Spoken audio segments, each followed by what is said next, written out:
Hello everyone, welcome to Shri boutique. ಮೇಲ್ಗಡೆ ಕಾಣಿಸ್ತಾ ಇದೆಯಲ್ಲ ನಿಮಗೆ ಪಿಕ್ಚರಲ್ಲಿ, ಈ ಸ್ಲೀವ್ಸ್ ಡಿಸೈನ್ನ ಕಸ್ಟಮೈಸ್ ಮಾಡೋಕ್ಕೆ ಹೇಳಿದ್ದಾರೆ. ಸೊ ನಾನು ಕಸ್ಟಮೈಸ್ ಮಾಡ್ತಾ ಇರೋದನ್ನು ನಿಮಗೆ ತೋರಿಸ್ತೀನಿ.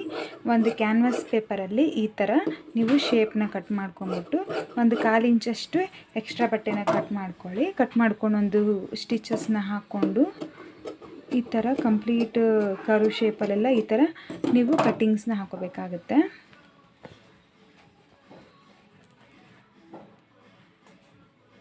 ಈ ಥರ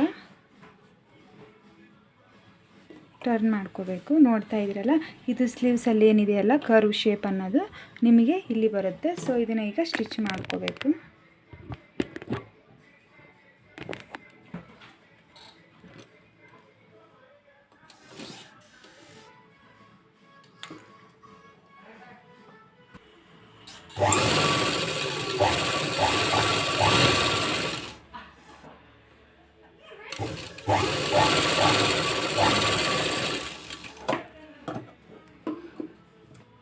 ಈ ಥರ ಎರಡು ಸ್ಲೀವ್ಸಿಗೂ ಈ ಥರ ನಾವು ರೆಡಿ ಮಾಡಿ ಇಟ್ಕೋಬೇಕು. ಹಾಗೆ ಸ್ಲೀವ್ಸ್ನ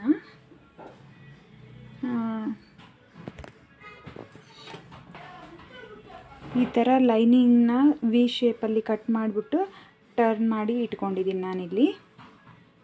ಜಸ್ಟ್ ಸಿಂಪಲ್ ವಿ ಶೇಪಲ್ಲಿ ತೊಗೊಂಡು ಅದನ್ನೇ ಟರ್ನ್ ಮಾಡ್ಕೊಂಡ್ಬಿಡ್ಬೇಕು. ಟರ್ನ್ ಮಾಡ್ಕೊಂಡ್ಮೇಲೆ ನೀಟಾಗಿ ಸುಮ್ಮನೆ ಮೇಲೆ ಒಂದು ಟಾಪ್ ಸ್ಟಿಚ್ ಇದು ಸರಿದಾಡದೆ ಇರೋ ಥರ ನಮಗೆ ಪ್ರಾಕ್ಟೀಸ್ ಆಗಿರುತ್ತಲ್ಲ, ಏನು ತೊಂದರೆ ಇಲ್ಲ. ಬಟ್ ಫ್ರೆಷರ್ಸ್ ಆದರೆ ಈ ಥರ ಒಂದು ಸ್ಟಿಚ್ನ ಹಾಕ್ಕೋಬೇಕು. ಹಾಕ್ಕೊಂಡ್ರೆ ಮಾತ್ರ ನಿಮಗೆ ನೀಟಾಗಿ ಬರುತ್ತೆ. ಆಮೇಲೆ ಡಿಸೈನ್ ಎಲ್ಲ ರೆಡಿ ಆದಮೇಲೆ ಆ ಸ್ಟಿಚ್ನ ರಿಮೂವ್ ಮಾಡಿಬಿಡ್ಬೇಕು. ಇವಾಗ ನಿಮಗಿದು ಮಾಡಬೇಕಾದ್ರೆ ಕೆಲವೊಂದಿಷ್ಟು ಪ್ರಾಬ್ಲಮ್ಸ್ ಬರುತ್ತೆ. ಇದು ಹೆಚ್ಚು ಕಡಿಮೆ ಆಗೋದು ಆ ಥರ ಎಲ್ಲ ಆಗ್ತಾ ಇರುತ್ತೆ. ಸೊ ನೀವು ಶೇಪ್ ಅನ್ನೋದು ಕರೆಕ್ಟಾಗಿ ಬರಬೇಕಂದ್ರೆ ನೀವು ಮಿಡಲ್ ಪಾಯಿಂಟ್ನ ಮಾರ್ಕ್ ಮಾಡಿಕೊಳ್ಳೇಬೇಕಾಗುತ್ತೆ. ಇದರಲ್ಲಿ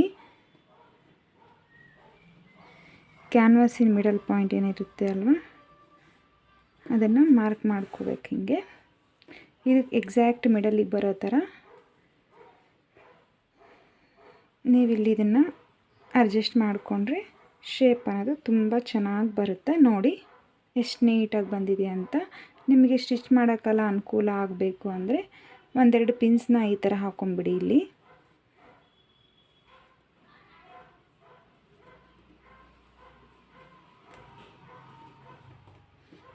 ಈ ಕಡೆ ಒಂದು ಕರೆಕ್ಟ್ ಎಡ್ಜ್ ನೀಟಾಗಿ ನೋಡಿಕೊಂಡು ಪಿನ್ನ ಹಾಕೋಬೇಕಾಗುತ್ತೆ. ಹಾಗೆ ಟಾಪಲ್ಲಿ ಒಂದು ಪಿನ್ ಹಾಕ್ಕೊಳ್ಳಿ. ನೀವು ಇದೇನಿರುತ್ತಲ್ಲ ಇದಕ್ಕಿಂತ ಒಂದು 1/2 ಇಂಚ್ ಆದರೂ ನಿಮಗೆ ಇಲ್ಲಿ ಬಟ್ಟೆ ಎಕ್ಸ್ಟ್ರಾ ಇರಬೇಕು. ಅಂದರೆ ಮಾತ್ರ ಸ್ಟಿಚ್ ಮಾಡಿದಾಗ ನಿಮಗೆ ನೀಟಾಗಿ ಕುತ್ಕೊಳ್ಳೋಕ್ಕೆ ಸಾಧ್ಯ. ಇಷ್ಟು ರೆಡಿ ಮಾಡ್ಕೊಂಡ್ಮೇಲೆ ಇದ್ರ ಮೇಲೆ ಒಂದು ಸ್ಟಿಚ್ ಹಾಕೋಬೇಕು, ತೋರಿಸ್ತೀನಿ.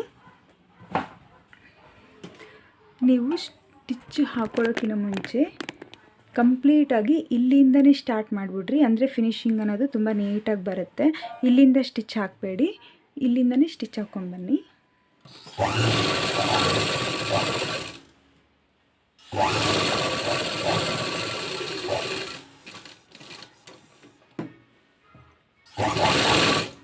ಒಂದು ಸ್ವಲ್ಪ ರಫ್ ಮಾಡ್ಕೊಳ್ಳಿ.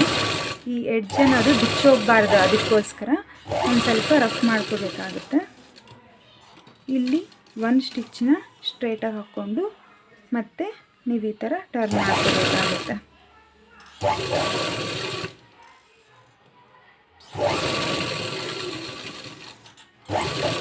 ಇಲ್ಲಿ ಕೂಡ ಒಂದು ಸ್ಟಿಚ್ನ ಎಕ್ಸ್ಟ್ರಾ ಹಾಕ್ಕೊಂಡು ಇಲ್ಲಿ ಲೈನಿಂಗ್ ಅದು ಸ್ವಲ್ಪ ಕರೆಕ್ಟಾಗಿ ಮಾಡಿಕೊಂಡು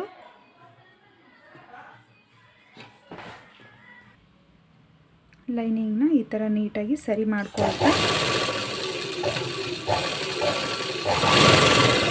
ಸ್ಟಿಚ್ನ ಹಾಕೋಬೇಕಾಗುತ್ತೆ. ಹಾಕ್ಕೊಂಡ್ಮೇಲೆ ಈ ಪಿನ್ಗಳನ್ನೆಲ್ಲ ತೆಗೆದು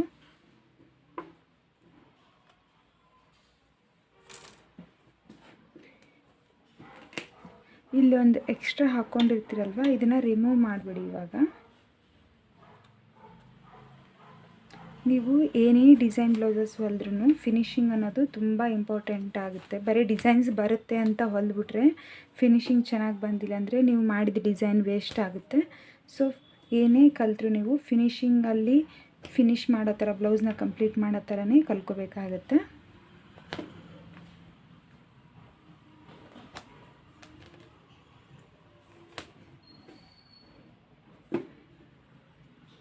ನೋಡಿ ಇವಾಗ ಇದ್ರದ್ದು ಫಿನಿಶಿಂಗ್ ನೋಡ್ಬೋದು ನೀವು ಎಷ್ಟು ನೀಟಾಗಿ ಬಂದಿದೆ. ಎಲ್ಲಿ ಕೂಡ ಯಾವುದೇ ಎಕ್ಸ್ಟ್ರಾ ಥ್ರೆಡ್ಸು ಇದರಲ್ಲಿ ಕಾಣಿಸ್ತಾ ಇಲ್ಲ. ಇದೇ ಥರ ನೀವು ಫಿನಿಶಿಂಗ್ ಮಾಡಿದರೆ ನೋಡೋಕ್ಕೆ ತುಂಬ ಚೆನ್ನಾಗಿ ಕಾಣಿಸುತ್ತೆ. ಇವಾಗ ನೀವು ಲೈನಿಂಗು ಮತ್ತು ಇದ್ರದ್ದು ಏನಿದೆ ಅಲ್ಲ ಎಕ್ಸ್ಟ್ರಾ ಒಂದು ಸ್ಟಿಚ್ ಹಾಕೋದಿರುತ್ತಲ್ಲ ಮೇಲ್ಗಡೆ, ಆ ಸ್ಟಿಚ್ನ ಹಾಕೊಂಬಿಡಿ.